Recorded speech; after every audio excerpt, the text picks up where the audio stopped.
राहुल गांधी जी के लिए मैं इतना ही कहूँगा, मुंगेरी लाल के हसीन सपने। जनता ने जिनको तीन तीन बार नकारा, अब वो गाली गलौज पर उतर आए हैं, ओछी राजनीति पर उतर आए हैं। राहुल गांधी जी की भाषा अमर्यादा और अहंकार से भरी नजर आती है। राजनीति में मतभेद लोकतंत्र का हिस्सा है, लेकिन अशोभनीय टिप्पणी, संवैधानिक पदों का अपमान, ये एक आदत सी बन गई है राहुल गांधी जी की। अब तो लगता है राहुल गांधी जी का पालन पोषण और संस्कार, इस पे प्रश्न चिन्ह उठने लगे हैं।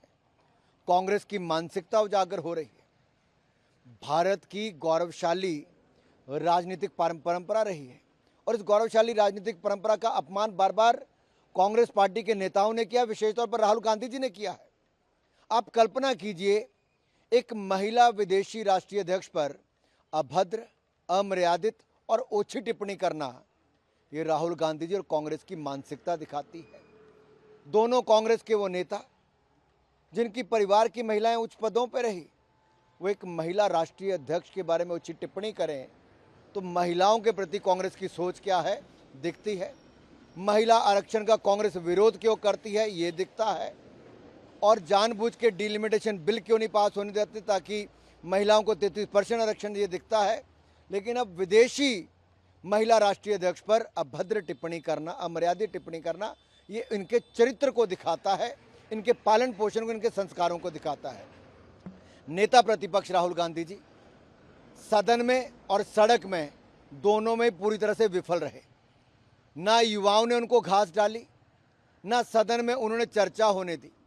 जब चर्चा हुई तो चर्चा में भी दो शब्द पेपर लीक पर नहीं बोल पाए, कोई सुझाव नहीं दे पाए कि इसमें क्या बदलाव करना चाहिए।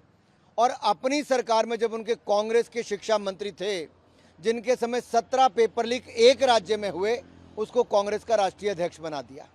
ये कांग्रेस है जो दूसरों को लेक्चर कुछ और देती है और स्वयं कुछ और करती है। लेकिन जो शब्द का प्रयोग, अमर्यादित भाषा और ओछी टिप्पणियां देश के प्रधानमंत्री और गृह मंत्री के खिलाफ की गई, ये राहुल गांधी की हताशा और निराशा को दिखाता है कि वो सत्ता से बाहर वो ऐसे दिखते हैं जैसे बिन पानी मछली तड़पती है, वैसे राहुल गांधी और कांग्रेस पार्टी तड़प रही है। इस बार मानसून सत्र नहीं चल पाया ठीक से। शांता जी ने भी कहा है कि नो वर्क नो पे जो है वो एमपीज पर भी लागू होना चाहिए, जो सत्र को नहीं चलने देते हैं। मेरा सवाल केवल एक है, अगर अधिकतर सांसद सदन में मौजूद हों लेकिन राहुल गांधी जी सदन में ना आना चाहते हो, कांग्रेस के नेता चर्चा में भाग ना लेना चाहते, तो उसके पीछे कारण क्या था? कारण एक ही था कि चर्चा होगी तो कांग्रेस के परतें खुल जाएंगी, उनके भ्रष्टाचार की, उनके समय के पेपर लीक्स की, उनके समय के उन कांड्स की जो अब जनता की इस युवा पीढ़ी के सामने आने थे। इसलिए कांग्रेस कभी चर्चा ही नहीं चाहती थी। हमने कहा हम हर मुद्दे पर चर्चा करने के लिए तैयार हैं।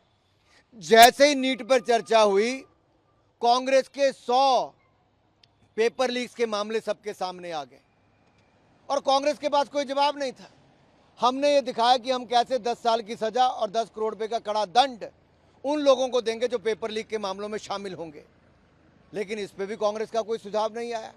अब सवाल ये खड़ा होता है कि केवल अफवाह फैलाना, भ्रम फैलाना, झूठे आरोप लगाना, यही अगर कांग्रेस की राजनीति रह गई है और उसके लिए आप 800 सांसदों को सदन में ना बोलने दो, तो एक तरह से रैंसम पर कांग्रेस ने पूरे सदन को डाल के रखा। ये राहुल गांधी और कांग्रेस पार्टी का अहंकार खुलकर दिखता है। राहुल गांधी कांग्रेस लीडर को हक करते हैं और कहते हैं कि ये पीएम का विदेश नीति है और उनका स्टाइल। मैं इतना ही कहूँगा, अगर मोदी जी को दुनिया भर के नेता गले लगाते हैं तो ये भारत की स्वीकार्यता है, भारत का स्वागत है, इसलिए भारत का सम्मान दुनिया भर के देशों में बड़ा है। और अगर कांग्रेस के टाइम पे दुनिया भर के देश उनसे पीछा छुड़ाना चाहते थे, तो क्योंकि फ्रेजाइल 5 इकोनॉमीज में भारत का नाम कांग्रेस के भ्रष्टाचार के कारण आया, लड़खड़ाती चरमराती अर्थव्यवस्था कांग्रेस ने खड़ी की। दुनिया भारत को उस समय आकर्षण का केंद्र नहीं मानती थी, आज दुनिया भारत को आकर्षण का केंद्र मानती है।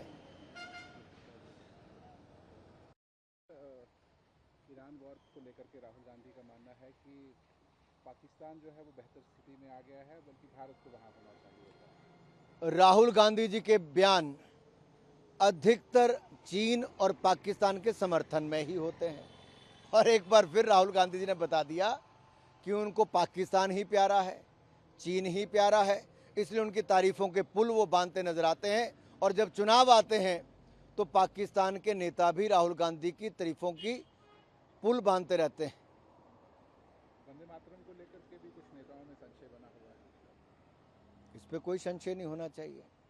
वंदे मातरम को उचित स्थान और सम्मान नरेंद्र मोदी जी की सरकार ने दिया। बंकिम चंद्र चट्टोपाध्याय जी ने जो 150 साल पहले भारतीय गीत, हमारा राष्ट्रीय गीत जो हमें दिया है, उसको पूरा मान सम्मान कानून बनाकर हमने दिया है।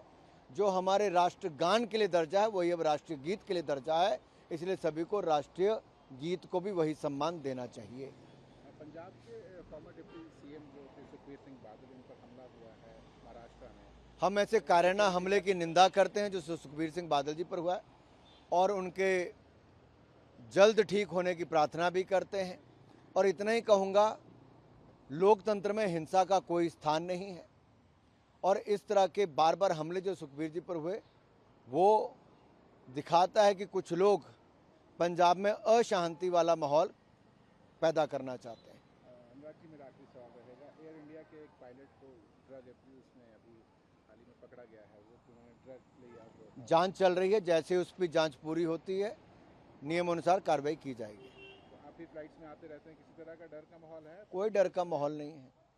किसी एक व्यक्ति के कारण आप पूरे सेक्टर को बुरा नहीं कह सकते, इसलिए मैं कहूँगा भारत में एविएशन सेक्टर बड़ी तेज़ी के साथ बढ़ रहा है, लेकिन इतना ही कहूँगा उसके साथ साथ जो नियम है उनका पालन भी उतनी ही मजबूती के साथ किया जाए और सुनिश्चित करना चाहिए।